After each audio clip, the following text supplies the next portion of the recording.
मुर्तजा, जिस तरह से अब ये पूरी दुनिया में एक दहशत वाली बात सामने आई है और ये बात कही है डोनाल्ड ट्रंप ने कि एक बार फिर परमाणु परीक्षण करेगा अमेरिका, और जिक्र किया कि उत्तरी अमेरिका, पाकिस्तान, चीन, रूस तो लगातार परमाणु परीक्षण कर रहे हैं। ये जखीरा तैयार हो रहा है और अगर अब अमेरिका ये कहे कि इसीलिए हम भी करेंगे परमाणु परीक्षण, पाकिस्तान का नाम इसमें लिया गया, जबकि तकरीबन 98 में करीब उसने परमाणु परीक्षण किया है आधिकारिक तौर पर। 1992 में किया था, 92 में किया, आखिरी बार किया था उसने जी। और ये जो ट्रंप का बयान आया है, ये पिछले 2-3 दिन से इस तरह की बातें कर रहे हैं, और ये इसलिए है क्योंकि पिछले 2 हफ्ते से डोनाल्ड ट्रंप बहुत ज्यादा प्रेशर में है, खासकर जब से रूस ने अपने 2 बड़े हथियार जो हैं पोसाइडन टॉर्पेडो और साथ में जो बुरवेस्निक क्रूज मिसाइल है जो परमाणु रिएक्टर्स चलती है, परमाणु इंजन चलती है, ये 2 हथियार जब से पुतिन ने रिलीज किए हैं, इनको एक तरह से टेस्ट किया है कामयाबी के साथ, तब से ट्रंप बहुत ज्यादा प्रेशर में है, क्योंकि इन 2 हथियारों ने डोनाल्ड ट्रंप या कहें कि अमेरिका को पुतिन के परमाणु हथियारों के खिलाफ जो है एक तरह से उनकी जो पूरी तैयारी है उसको सवालों के घेरे में खड़ा कर दिया है। बिल्कुल, और ये बहुत बड़ी बात भी है कि क्या ट्रंप दरअसल इस वक्त बहुत ज्यादा प्रेशर में है, क्योंकि कुछ आंकड़े इस वक्त हमारे दर्शक देख पा रहे होंगे अपने स्क्रीन पर कि परमाणु बमों की तादाद कितनी और किसके पास है, और रूस अगर लगातार परीक्षण कर रहा है, ये दावा ट्रंप करते हैं, तो क्या वो ज्यादा परेशान महसूस कर रहे हैं, क्या वो ये खतरा महसूस कर रहे हैं, और क्या उस खतरे से उबरने की ये कवायद है कि उन्होंने भले ही किसी और देश का नाम लिया, लेकिन वो क्या करना चाहते हैं ये बताने की कोशिश होगी। और सबसे दिलचस्प बात तो यह है कि उन्होंने इसमें पाकिस्तान का नाम जोड़ दिया। बिल्कुल, और ये ऐसी बात है जिसे भारत ने बहुत गौर से देखा जा रहा है कि उन्होंने रूस का नाम लिया, चीन का नाम लिया, उत्तर कोरिया का नाम लिया और पाकिस्तान का नाम लिया। अब पूरी दुनिया जानती है कि जो परमाणु जो ब्लास्ट किए थे, परीक्षण किया गया था पाकिस्तान की तरफ से 1998 में किया गया था, जब भारत के साथ के बाद उसने परीक्षण किया था। लेकिन आखिर ट्रंप को ऐसी क्या जरूरत पड़ी कि उन्होंने पाकिस्तान का नाम ले लिया? क्या पाकिस्तान वाकई ऐसी परमाणु परीक्षण की तैयारी कर रहा है, या फिर उन्होंने कहा है वो परीक्षण कर रहे हैं? अब उनका जो कहना है, उनका उसके पीछे मतलब क्या है? क्या इसका यह भी मतलब है कि ये परीक्षण चुपके चुपके हो रहे हैं? क्योंकि आधिकारिक तौर पर तो तब कहा गया जो रिकॉर्ड में दर्ज है, लेकिन अगर वो कह रहे हैं कि लगातार परीक्षण कर रहे हैं, इसका मतलब है कि क्या चुपके चुपके कुछ परीक्षण हो रहे हैं, और इससे किसे हिदायत देने की कोशिश है, किसे डराने की कोशिश है, या फिर कुछ और बताने के संकेत है? ये देखिए, मुझे लग रहा है पाकिस्तान को ट्रंप ने एक तरह से गलती से लपेटे में ले लिया है। अच्छा। वो एक तरह से टारगेट करना चाह रहे थे रूस को, उत्तर कोरिया को, चीन को, और पाकिस्तान भी इसमें शामिल कर लिया। अब बात है कि पाकिस्तान को अगर इसमें शामिल कर लिया है तो पाकिस्तान अमेरिका के या डोनाल्ड ट्रंप के कौन सी फेहरिस्त में आता है? क्योंकि ये बाकी जो 3 देश हैं, इसको तो अमेरिका अपना विरोधी मानता है, दुश्मन मानता है, जिससे अमेरिका खतरा महसूस करता है। अब इसी लिस्ट में अमेरिका ने, डोनाल्ड ट्रंप ने पाकिस्तान का नाम लिया है। तो क्या पाकिस्तान के साथ जो पिछले कुछ महीनों के अंदर उनकी बहुत करीबी देखी गई है अमेरिका के साथ, चाहे वो शहबाज शरीफ या फील्ड मार्शल जो आसिम मुनीर है, उनका स्वागत किया गया व्हाइट हाउस में, या उनके लिए उनको दावत दी गई, उन्हें बहुत बेहतरीन लड़ाका तक करार दिया है ट्रंप ने। हाँ, तो आखिर में अब जब इस तरह से उन्होंने इस लिस्ट में पाकिस्तान का नाम शामिल किया है, तो क्या ये इससे साबित होता है कि वो पाकिस्तान को उसी फेहरिस्त में, उसी लिस्ट में रखते हैं जिसमें वो रूस को, उत्तर कोरिया को, चीन को रखते हैं? ये एक बहुत बड़ा सवाल है, ये गौर करने वाली बात है, और पूरी दुनिया में इस बात की चर्चा हो रही है कि अचानक जो ट्रंप लगातार निमंत्रण दे रहे थे, दावत दे रहे थे, बैठकर उन्हें नाश्ता करवा रहे थे, अपने घर में लंच डिनर करवा रहे थे, अब उसे अपने दुश्मन देशों की लिस्ट में आंक रहे हैं, क्योंकि उन्होंने भारत का नाम नहीं लिया। बिल्कुल, और ये सबसे गौर करने वाली बात। फ्रांस का नाम नहीं लिया, ब्रिटेन का नाम नहीं लिया, उन्होंने भारत का नाम नहीं लिया, उन्होंने पाकिस्तान का नाम लिया। पाकिस्तान का नाम किसके साथ लिया? रूस के साथ, चीन के साथ, उत्तर कोरिया के साथ। बिल्कुल। और ये क्या दरअसल पाकिस्तान को कहीं नींद से जगाने की कोशिश है, या फिर वो बहुत बड़ी गलती कर रहे थे, उनकी पूरी फहरिस्त सही तरीके से तैयार नहीं थी और जुबान पर आ गया? स्लिप ऑफ टंग है, या अमेरिका जो है उसकी नीति क्या है इन देशों के साथ, ट्रंप उसको बेहतर तरीके से समझते हैं, लेकिन पाकिस्तान का नाम इसमें लेना, मुझे लगता है कि कुछ देश, अमेरिका जानता है कि ये हमारे विरोधी हैं, ये हमारे साथी हैं, और उसी सूची में उन्होंने पाकिस्तान का नाम जोड़ दिया। लेकिन मुर्तजा, जो सबसे अहम बात आप ये कह रहे हैं कि ये एक चूक भी हो सकती है, हर सिक्के के दो पहलू हैं। जो ट्रंप कहते हैं वैसा करते नहीं दिखाई दिए हैं, और ये तो पूरी दुनिया में इस बात के लिए अब वो मशहूर होते चले जा रहे हैं। तो जो बात वो कह रहे हैं, क्या वाकई इसके पीछे कहीं कोई बड़ी रणनीति तो नहीं है? क्योंकि वो किसी न किसी स्ट्रेटजी के तहत ही अगला कदम उठाते हैं, चाहे वो अपनी बातों से पलटे हुए क्यों ना दिखाई दे। देखिए, जैसे हमने कहा कि रूस ने दो बहुत बड़े हथियार टेस्ट किए हैं, बिल्कुल, और ये दोनों हथियार जो हैं दुनिया को समझना पड़ेगा, अमेरिका को, ट्रंप को समझना पड़ेगा कि ये दोनों हथियार जो हैं वो एटम बम नहीं है, कहीं से वो न्यूक्लियर वेपन नहीं है, वो एक न्यूक्लियर वेपन को डिलीवर करने का जरिया है। बिल्कुल, एक परमाणु क्रूज मिसाइल है और एक साथ में एक परमाणु टॉर्पेडो है, जो दोनों परमाणु रिएक्टर्स चलते हैं, और ये दोनों जो हैं वो किसी न्यूक्लियर वॉरहेड को डिलीवर करने का एक जरिया है। तो ऐसे में अगर रूस जो है उसने अपने दो आधुनिक हथियार अपने दिखाए हैं, तो इससे जाहिर होता है कि ट्रंप बहुत ज्यादा प्रेशर में है, क्योंकि इन दोनों हथियारों की कार्ड जो है वो अमेरिका के पास अभी तक नजर नहीं आ रही है। बिल्कुल, और ये बहुत बड़ी बात भी है। ऐसे में जबकि बुरेवेत्सनिक की बात कही जा रही है, और जिस तरह से अब वो परमाणु पनडुब्बी का खौफ पूरी दुनिया में दिखाई दिया, पोसाइडन टॉर्पीडो की बात की जा रही है, और एक इस तरह का टॉर्पीडो जो एक तरह से ये मान लीजिए कि समंदर के भीतर ड्रोन की तरह घूमता होगा और फिर अपने टारगेट को ढूंढता हुआ वो अचूक निशाना साधेगा, और फिर ताकत इतनी बड़ी उस टॉर्पीडो की कि अगर समंदर के किनारे कोई बड़ा सा शहर बसा है तो पलक झपकते एक सुनामी की चपेट में वो आ सकता है। बिल्कुल, और सबसे बड़ी बात है, हम पोसाइडन पे हम बहुत डिटेल से बात करेंगे, बुरेवेत्सनिक के बारे में बात करेंगे। हाँ। लेकिन देखिए, बात यह है कि यूक्रेन युद्ध को लेकर जो अभी तक चीजें थी कि रूस वर्सेस यूक्रेन था, ये रूस वर्सेस नेटो था, या यूरोप के कुछ देश थे। अब धीरे धीरे डोनाल्ड ट्रंप, जिसको अब ये कोशिश कर रहे थे कि ये रूस वर्सेस अमेरिका ना बने, वो अब बनता हुआ नजर आ रहा है सामने। और ट्रंप ये कहने को मजबूर हो गए हैं कि भाई वो अगर परमाणु टेस्ट कर रहे हैं तो हम क्यों नहीं करें, और हम पीछे रह जाएंगे। उन्होंने कहा हम पीछे रह जाएंगे, और अब हम रहना नहीं चाहते। हाँ, क्योंकि कहीं इकलौते देश हम ऐसे ना हो जाएं जो इस वक्त परमाणु परीक्षण ना कर रहा हो, और हम ऐसा नहीं होने देना चाहते। और चीन को लेकर इनकी स्टडी है अमेरिका की। उन्होंने कहा है कि भाई पिछले 5 सालों में चीन ने अपने जो परमाणु वॉरहेड हैं उनकी तादाद करीब करीब दोगुनी कर दी है, और उनको डर है, अमेरिका को, वहां के थिंक टैंक्स जो हैं उनको डर है।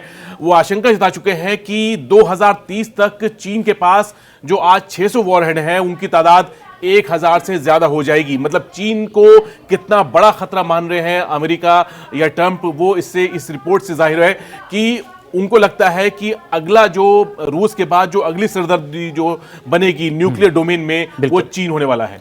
और चीन को लेकर के, रूस को लेकर के जिस तरह की अपनी तैयारी रखना चाहते हैं ट्रंप, लेकिन मुर्जा एक बहुत गौर करने वाली बात है जो दर्शकों को भी बहुत अच्छे से समझने की जरूरत है कि क्या लगातार टॉम हॉक की धमकी देते रहे हैं पुतिन को, लेकिन पुतिन ने यह कह दिया कि अगर टॉम हॉक दिया जा रहा है, लंबी दूरी तक मार करने वाली ताकत, यानी मॉस्को समेत रूस के तमाम बड़े शहर अब उसके टारगेट पर होंगे अगर यूक्रेन को वो ताकत मिलती है। तो क्या पुतिन ने जब पलटकर यह बात कह दी कि अगर ऐसा किया जाता है तो हम यह मान लेंगे कि आप सीधे हमसे मुकाबला कर रहे हैं, ये यूक्रेन नहीं चला रहा बल्कि अमेरिका हमारे सामने दुश्मन देश की तरह खड़ा है, और क्या इसीलिए यह नौबत आ सकती है, अब परमाणु परीक्षण की बात करने को मजबूर हुए हैं ट्रंप? देखिए प्रशांत, रोज आप रात 10 बजे जो स्टोरी दिखाते हैं, पढ़ते हैं,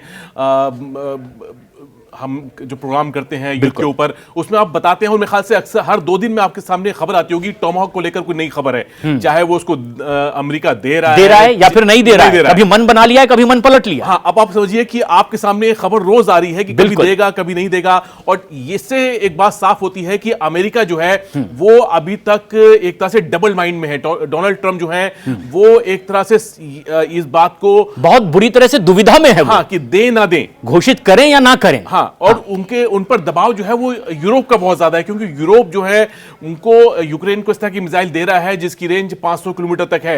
अब अमेरिका से जब से जेलेंस्की का हाल में दौरे हुए हैं व्हाइट हाउस के, तो उसके बाद से डोनाल्ड ट्रंप जो है बहुत ज्यादा दबाव में है, और इसीलिए टॉमाहॉक की जो डिमांड की है जेलेंस्की ने, उसे लेकर बार बार सवाल खड़े हो रहे हैं। और ये 2500 किलोमीटर की रेंज वाली जो क्रूज मिसाइल है, ये वाकई बहुत खतरनाक मानी जाती है, क्योंकि अमेरिका ने अब तक दुनिया में जो बड़े हमले किए हैं पिछले 30 सालों में, वो इसी मिसाइल से उसकी शुरुआत हुई है। चाहे वो इराक हो, अफगानिस्तान हो, लीबिया हो, जो हमने तमाम हमले देखे हैं वो इसी मिसाइल से हुए हैं।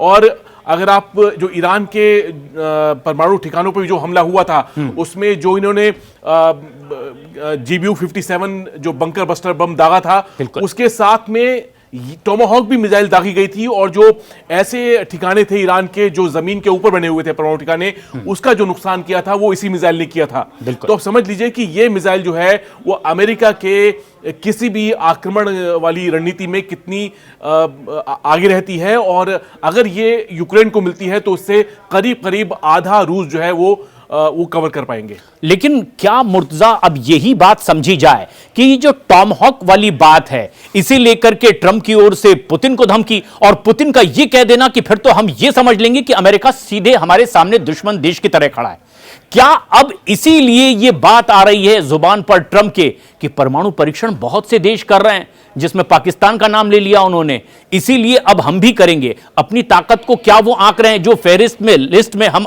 दिखा रहे हैं दर्शकों को कि किसकी परमाणु ताकत कितनी है इस समय, क्या उसमें कहीं कमतर आंक रहे हैं? क्या उसको और मजबूत करने की भी इच्छा ट्रंप के भीतर है? देखिए, दोनों दो देश हैं, अमेरिका है चाहे रूस है, इनके पास करीब करीब 5,500 परमाणु बम है, परमाणु वॉरहेड हैं, और कई इनमें ऐसे हैं जो रिटायर किए जाने हैं, करीब करीब 1,000-1,500 हैं दोनों तरफ से, जो इनको रिटायर किए जाने हैं, उनको हटाना है। तो एक तरह से अमेरिका और रूस के बीच ट्रीटी भी है कि उनको कम करना है। लेकिन बात यह है कि अब ये दोनों देश जो हैं वो अपने परमाणु हथियारों की ताकत जो है वो बढ़ा रहे हैं। मतलब कि अमेरिका के जो सबसे बड़ा जो एयरक्राफ्ट से गिराया जाने वाला जो बम है वो है B-61।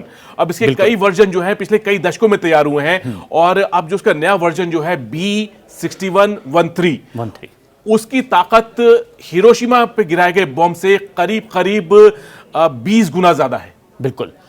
तो अब अमेरिका जो है अपने बम घटा तो रहा है, लेकिन वो उसको ज्यादा तबाही मचाने वाला बम बना रहा है। यानी उसकी पोटेंशियल बहुत ज्यादा है, भले ही तादाद में वो कम दिखाई दे जो लिस्ट में इस वक्त हमारे दर्शक देख पा रहे हैं, लेकिन अमेरिका की स्ट्रेटेजी है कि वो उसकी मारक क्षमता किसी भी दूसरे देश के मुकाबले कई गुना ज्यादा उसके पास में हो। और क्या इसीलिए अब परमाणु परीक्षण की बात कहना, क्या इसके पीछे कोई और स्ट्रेटेजी है? क्योंकि ये तो प्राथमिक तौर पर जो उन्होंने बखान किया है कि दरअसल हम क्यों परीक्षण करने में पीछे नहीं रहना चाहते, लेकिन पीछे कोई इसकी और बड़ी बात, क्योंकि अब ये लिस्ट देख रहे हैं हमारे दर्शक, अमेरिका के पास 5,328 और रूस के पास 5,580। तादाद में देखी जाए तो रूस अभी उस लिस्ट में थोड़ा ऊपर है अमेरिका से। क्या इस लिस्ट को बड़ी करना चाहता है अमेरिका? अमेरिका जो है, देखिए, परमाणु बम जो है आपके पास सबसे बड़ी बात होती है कि आपको डिलीवर करने का जरिया क्या है। आप रखे रहिए बम, लेकिन अगर आप उसे चलाते कैसे हैं, आप किससे चलाएंगे कैसे? आप अगर दुश्मन की जमीन पे उसे नहीं पहुंचा पाए तो वो बेकार है। बिल्कुल। चाहे वो एयरक्राफ्ट हो, मिसाइल हो, या दूसरे जरिए हो, सबमरीन हो, मिसाइल हो, अगर आप उसको वहां तक पहुंचा नहीं पाए, मतलब कि एक सेना जो होती है वो दुश्मन, उसका सबसे बड़ा जो युद्ध लड़ने का तरीका होता है कि अपनी प्रोजेक्टाइल को, मतलब कि बुलेट को हो, आप उसे बुलेट कह लीजिए, आप उसे मिसाइल कह लीजिए, वो दुश्मन के इलाके तक कैसे पहुंचाए उसे, वो सबसे बड़ी चुनौती होती है। चाहे वो राइफल की गोली हो, चाहे वो मिसाइल हो। अब यह है कि परमाणु बम है, तो परमाणु बम जो है वो एक देश, मैं कहूंगा अमेरिका, अगर रूस पे नहीं गिरा पाया तो रखे रहे हो परमाणु बम, उसका कोई मतलब नहीं है। लेकिन पुतिन इसीलिए अब वो उस तरह की चीजों की तैयारी में ज्यादा जुटे दिखाई दे रहे हैं। हाँ, और उन्होंने 6 हथियार बनाए हैं पिछले 7-8 सालों में, उसका नाम इनका ऐलान किया है, जिसपे करीब 20 साल से ये काम कर रहे थे पुतिन। और ये ऐसे हथियार जो हैं, इनका जवाब जो है अमेरिका के पास नहीं है फिलहाल, और ना ही नेटो देशों के पास है। इसीलिए जो अमेरिका जो है वो इतना ज्यादा बेचैन नजर आ रहा है कि इन हथियारों को कैसे रोके। चाहे वो सरमत मिसाइल हो, जिसमें 16 वॉरहेड लगते हैं, 18,000 किलोमीटर की इसकी रेंज है मिसाइल की, लेकिन साथ में जब से बुरेविस्निक और टॉर्पिडो जो पोसाइडन आया है, ये 2 ऐसे हथियार हैं जिसने एक तरह से पुतिन को एक गारंटी दे दी है कि अगर वो फायर करेंगे तो ये दुश्मन के इलाके में जरूर जाएंगे, वहां गिराएंगे, वहां हमला करेंगे। तो वॉर का बॉस तो पुतिन ही है, ये धमक दिखाने की कोशिश पुतिन की ओर से हो रही है। मतलब दर्शक इस तरह से भी समझ सकते हैं कि चाहे कितना भी खतरनाक बारूदी गोला आप बना लें, लेकिन उसे दुश्मन के इलाके में पटकने की ताकत आपके पास नहीं होगी, उतनी दूरी तय करने की ताकत नहीं, तो आपका वो गोला बारूद तो राख का ढेर यहीं पर है। लेकिन उसे ऐसे भी समझ सकते हैं कि अगर कोई बड़ा सा बाण आपके तुर्नीर में है, लेकिन उसे चलाने वाला धनुष आपके पास नहीं है, तो फिर वो ताकत आपकी बेकार है, जाया है। और पुतिन क्या पिछले कुछ वक्त में, पिछले कुछ सालों में लगातार वो ताकत बढ़ाने की कोशिश कर रहे हैं, और इस ताकत में पुतिन के मुकाबले ट्रंप क्या खुद को कमजोर महसूस कर रहे हैं? अब मैं आपको एक एग्जांपल देता हूं उत्तर कोरिया का। बिल्कुल। उत्तर कोरिया ने जब परमाणु उसका कार्यक्रम था और लंबे वक्त से अमेरिका कोशिश कर रहा था कि वो परमाणु कार्यक्रम अपना छोड़ दे, लेकिन उसके पास ऐसी मिसाइल थी जो अमेरिकी शहरों तक जा सकती थी। बिल्कुल। तो सबसे बड़ा खौफ उसका यह था कि उसके पास मिसाइल तो है लेकिन बम नहीं है, जब तक उसने बम नहीं बनाया था। बिल्कुल। अब 2017 में उत्तर कोरिया ने आखिरी बार परीक्षण किया, उसके बाद से 8 साल हो गए हैं, कोई परीक्षण नहीं किया है, लेकिन अब उसके पास 50 बम हैं। उत्तर कोरिया के पास 50 परमाणु बम है, और इन बम पे सब जगह अमेरिका का नाम लिखा है, ये डोनाल्ड ट्रंप जानते हैं। और किम जोंग उन इस तरह के ऐलानिया तौर पर अपनी तैयारियां लगातार करते भी दिखाई देते हैं कि उनके टारगेट पर कौन है, और वो सबसे बड़े दुश्मन के तौर पर और सबसे बड़े दोस्त के तौर पर किसे लेते हैं, यह भी जाहिर हो गया है। क्या ट्रंप को इस बात का भी खौफ है? देखिए, ट्रंप जो है उनके पास, उनका खौफ जो सबसे बड़ा है कि इस तरह के हथियारों को रोका कैसे जाए, चाहे वो उत्तर कोरिया की मिसाइल हो या फिर रूस के जो नए हथियार हैं, इनको रोका कैसे जाए, इनके खिलाफ डिफेंस कैसा हो। अमेरिका ने एंटी बैलिस्टिक मिसाइल जो सिस्टम है इस पर बहुत ज़्यादा खर्च किया है, और चाहे वो थार्ड हो, पैट्रियट हो, या फिर इनका जो एजीस सिस्टम है जो इनके नेवल डिस्ट्रॉयर्स पे या शिप्स पे लगा होता है, वो शिप्स पूरी दुनिया में रहते हैं, और एक तरह से वो अमेरिका को एक बड़ा न्यूक्लियर अम्ब्रेला देते हैं, मतलब कि इस तरह से हमलों को रोकने के खिलाफ, या मिसाइल डिफेंस के खिलाफ, मिसाइल डिफेंस मैं कहूँगा, मिसाइल हमलों के खिलाफ। लेकिन बात यह है कि जब से टॉर्पिडो पोसाइडन का नाम लिया गया है या बुरेविस्निक की बात की गई है, तब से ये जो ढाल है अमेरिका की, ये एक तरह से निष्क्रिय साबित हो रही है, और यही ट्रंप की सबसे बड़ी टेंशन है आज की तारीख में। और ट्रंप लगातार खुद को कहते भी रहे हैं कि मैं तो डील मेकर हूं, यानी कि पूरी दुनिया मेरी बात मानती है अमेरिका के मुखिया होने के नाते। लेकिन पिछले कुछ वक्त में मुर्तजा जो हम देखते रहे हैं कि ना उत्तर कोरिया की बात तो बहुत दूर की है, पुतिन ना उनकी बात मान रहे हैं, ना चीन उनकी बात मानता दिखाई दे रहा है। जिनको अपना साथी भी मानते थे वो भी वक्त वक्त पर उन्हें झटकते दिखाई दिए हैं। तो क्या ये महसूस हो रहा है ट्रंप को कि मेरी ताकत कहने के लिए है, लेकिन जब फैसले की घड़ी आएगी तो अपने अपनी ताकत के दम पर ये मुल्क तैयार हो चुके हैं, और उसके पीछे वही परमाणु परीक्षण वाली ताकत भी है? क्या कमजोरी इस वजह से भी महसूस हो रही है ट्रंप को? ट्रंप जो है, देखिए, उनके साथ क्रेडिबिलिटी क्राइसिस जो है बहुत ज्यादा हो गया। वो दुनिया भर के दावे करते हैं। वो जब इजराइल गए, वहां की संसद को संबोधित किया, उन्होंने कहा कि अब मैंने 8 युद्ध खत्म कर दिए हैं, और यूक्रेन युद्ध जो उन्होंने सबसे पहले अपना एक तरह से टारगेट सेट किया था कि मैं आऊंगा और 20 दिन के अंदर मैं अपना ये 1 हफ्ते या कुछ हफ्ते के अंदर मैं युद्ध खत्म करा दूंगा। अब देखिए, और दावा ये भी कर दिया था कि अगर मैं राष्ट्रपति होता तो शायद ये युद्ध ही नहीं होने देता। हाँ, और अब वो पिछले 10 महीने से 11 महीने से 10 महीने से वो राष्ट्रपति हैं। बिल्कुल। 20 जनवरी 2025 को उन्होंने शपथ ली थी, और आज की तारीख देख लीजिए, आज भी ट्रंप जो है जब भी वो बात करते हैं कि यूक्रेन युद्ध को खत्म करा देंगे, तब आपको नजर आएगा, तब आप देखेंगे कि अगले 1-2 दिन के अंदर रूस ने बहुत बड़ा हमला किया है यूक्रेन पे, और अब फिर जो ज़ेलेंस्की हैं उनकी तरफ से बात आती है डोनाल्ड ट्रंप के लिए कि आप और दबाव डालिए, रूस को खामोश कीजिए, रूस की तरफ से जो हमले हैं वो किसी तरह बंद कराइए। क्योंकि कई बार तो ट्रंप आखिरकार हताशा भी उनके बयानों में दिखाई देती है, जो ये भी कहते हैं कि अब मुझे लग चुका है कि पुतिन बातचीत से नहीं, अब अपनी ताकत से ही इस युद्ध को अंजाम तक पहुंचाएंगे और खत्म करेंगे। कई बार तो अल्टीमेटम दिया भी जा चुका है उनकी ओर से कि इतने दिन में ये युद्ध खत्म कर लीजिए। लेकिन क्या अब ऐसी बहुत सी चीजें हैं कि पुतिन को महसूस होने लगा है कि अगर इस तरीके का दबाव ट्रंप की ओर से बढ़ता चला गया तो वो सिर्फ अमेरिका को ही नहीं बल्कि यूरोप को, नेटो को अपने टारगेट पर लेंगे। और ट्रंप अभी महसूस कर रहे हैं कि वो तो इतनी तेजी से अब नेटो को, यूरोप को भी लड़ने भिड़ने और नेस्तनाबूद करने के लिए तैयार हैं। वो नेटो और यूरोपीय कंट्रीज जो अमेरिका की छत्रछाया में खुद को सेफ महसूस कर रही थी, क्या उनको यह लग रहा है कि हमें जो खैरख्वाह समझ रहे हैं, हमारी ही ताकत कमजोर हो रही है। और क्या इसीलिए परमाणु परीक्षण की बात आई है? अब देखिए, यूक्रेन को लेकर हम रोज स्टोरी करते हैं, हम बताते हैं कि इतना इलाका रूस के पास है, कब्जा होने लगा कब्जा हो है। गया है, और वो कहाँ थे, डोनेट्स्क के बॉर्डर पे थे, हाँ। अब वो कहाँ तक पहुंच गए हैं, निप्रो के नदी के आसपास कौन कौन से मोर्चे एक्टिव हैं। तो उससे पता चलता है कि पुतिन कहीं पीछे नहीं हटे।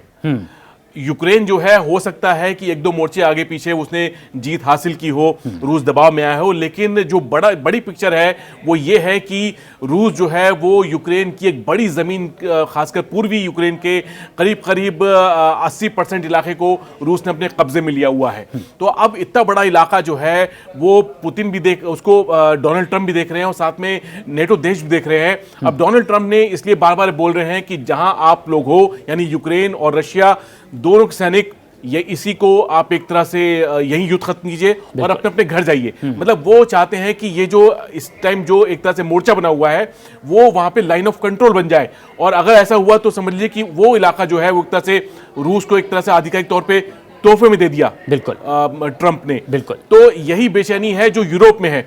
यूरोप को लग रहा है कि डोनाल्ड ट्रंप जो है वो रूस पे बहुत ज्यादा सॉफ्ट है, बहुत ज्यादा सॉफ्ट हैं, और अमेरिका के अंदर भी अब ये मैसेज जा रहा है कि ट्रंप जो है वो बहुत ज्यादा सॉफ्ट है। यही वजह है कि ट्रंप कह रहे हैं कि हमें अपने परमाणु जो बम जो है वो टेस्ट करने पड़ेंगे। अब देखिए, जब डोनाल्ड ट्रंप ने बात कही कि हम ये ऐसे परमाणु परीक्षण करेंगे, तो उनके जो ऊर्जा मंत्री हैं क्रिस राइट, उन्होंने कहा कि ये परमाणु बम की बात नहीं है, ये हम अपनी परमाणु तैयारियों की बात कर रहे हैं। तो उन्होंने एक तरह से उसको डाइल्यूट करने की बात की, और उन्होंने कहा कि नेवादा जो इलाका है वहां के लोग फिक्र ना करें, क्योंकि नेवादा वो जगह है जहां इस तरीके से, जहां रेगिस्तान में, जहां पे इस तरह के टेस्ट होते रहे हैं। तो अब उनको लगता है कि अमेरिका में बेचैनी फैलेगी, नेवादा के लोग जो हैं वो परेशान होंगे कि वाकई क्या न्यूक्लियर जो टेस्टिंग वाली जो एज है क्या वापस दोबारा लौट आई है। और वो अमेरिका के लोगों को इस बात की भी टेंशन है कि ये टेस्टिंग की बात आखिर क्यों की जा रही है? क्या अमेरिका किसी बड़े देश के खिलाफ सीधे सीधे जंग में शामिल होने जा रहा है?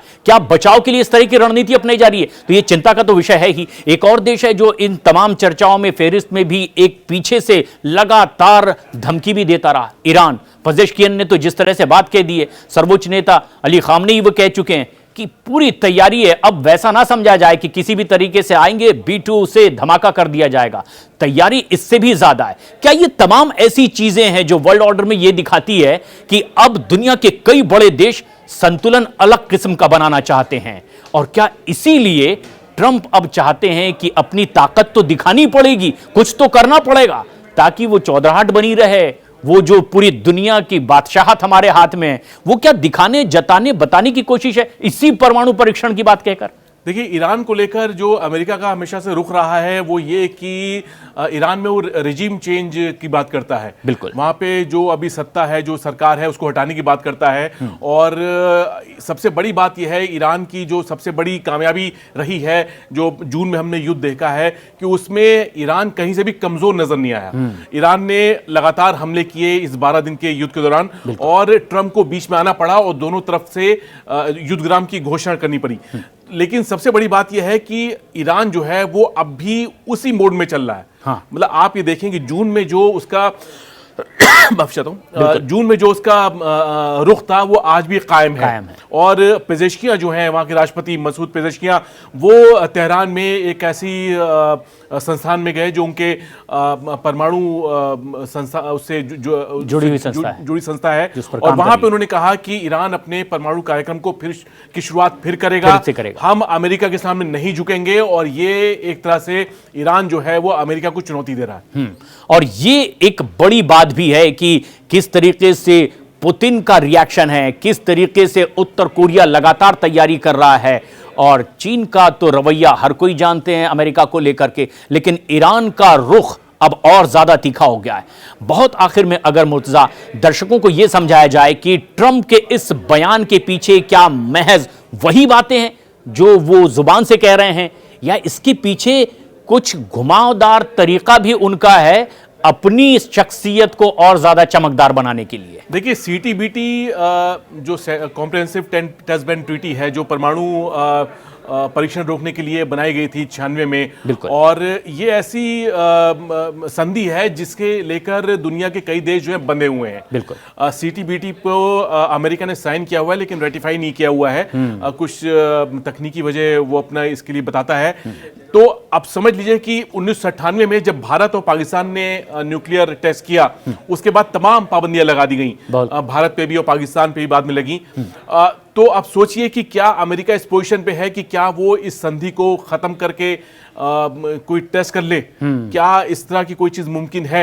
या फिर अमेरिका जो है, देखिए हथियारों को आप बेहतर बनाइए, लेकिन क्या परमाणु टेस्ट आप करेंगे? क्या परमाणु बम फोड़ेंगे? क्या आप अमेरिका के नेवादा के रेगिस्तान में कुछ ऐसा टेस्ट करने जाएंगे जो आपने 1992 में किया था, या उससे शक्तिशाली बम दिखाएंगे? बिल्कुल। तो डोनाल्ड ट्रंप जो है वो इस, आप समझ लीजिए कि उनकी बातों में ये एक ऐसी चीज है जिसे मैं कहूंगा कि एक कोहरानुमा बात है जो आप इसे बहुत साफ नहीं देखी और समझी जा सकती। हाँ, नहीं जाती। और वो अमेरिका के अंदर भी मैसेज दे रहे होंगे कि हमें कुछ ऐसे तरह के इस तरह के हथियार बनाने पड़ेंगे जो रूस के हथियारों को टक्कर दे सके या उसे रोक सके। लेकिन फिलहाल जो है जिस तरह की बातें सामने आती हैं दुनिया में, रक्षा जिस तरह के उपकरण बनाए जा रहे हैं, हथियार बनाए जा रहे हैं, उससे साफ नहीं है कि अमेरिका के पास अभी रूस को जवाब देने का कोई बड़ा जरिया है, कोई तरीका है। लेकिन अमेरिका दुनिया को चौंका सकता है, क्योंकि इसमें कोई शक नहीं कि तकनीक के मामले में वो अब भी दुनिया में सबसे आगे है। तो रूस यूक्रेन जंग में वो बात जो पुतिन चाहते थे वो नहीं हो पाई है। बात इतनी आगे बढ़ी है कि अब ट्रंप को भी परमाणु परीक्षण की बात कहनी पड़ गई है। लेकिन अब भविष्य में देखना यह होगा कि क्या वाकई वो ऐसा करते हैं, करना चाहते हैं, तो इसके पीछे की क्या कोई और बड़ी वजह तो नहीं है। क्योंकि ट्रंप ने अब तक जो कहा मायने उसके कुछ और भी निकलते रहे। लेकिन मुर्तजा, वक्त के साथ साथ क्या क्या डेवलपमेंट है दर्शकों तक हम जरूर पहुंचाएंगे। आपकी एक अहम राय दर्शकों तक पहुंची है, बहुत बहुत शुक्रिया। न्यूज़ 18 इंडिया पर हमें सब्सक्राइब कीजिए और देखिए कि आखिर दुनिया में शक्ति संतुलन बनाने के लिए क्या कुछ और हो रहा है।